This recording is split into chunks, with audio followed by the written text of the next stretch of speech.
To me, innovation is being willing to take risks and try something you haven't tried before.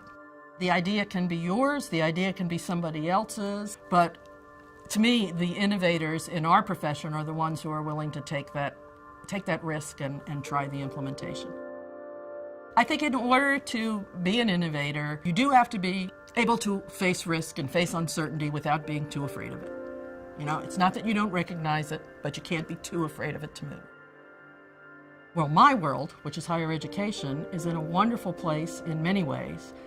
We have huge advantages and successes, and the U.S. is still viewed internationally as the leader for higher education.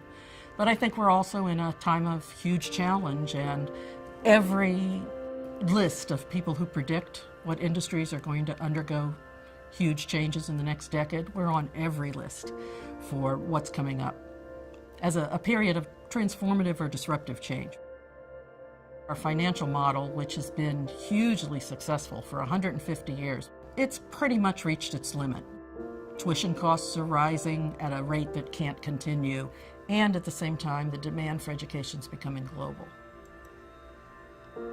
If you look at some of the recent experiments that have been happening with technology in these massive open online courses, or MOOCs, the first one they offered, for example, at Stanford was a computer science MOOC, and over 100,000 people signed up for it. Andrew Ng, who was the professor who was teaching that was as many students as he could handle if he taught that course for 250 years at Stanford. In the classroom, you cultivate, I think, an innovative culture by letting the students know that it's a safe place to put their ideas out there. And the students, of course, almost always become frustrated with the fact that the group doesn't listen to their best ideas. And my solution to that is always to sit down with the person who is complaining and say, it doesn't matter how good the idea it is when it's inside your brain. It's whether you can talk about it convincingly or write about it convincingly that is going to move that group.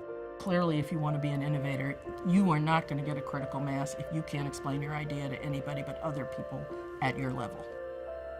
You get attracted to this business because you're left-brained, but you make your money because you're right-brained. So you have to be able to use both sides of your talent mix equally well. And we overemphasize the technical at the front end of the career because they have to have it to start. Whatever you're doing in the end, it's not how many papers I published or how many students I taught or how many clients I served. In the end, it's do I feel like I really made a difference?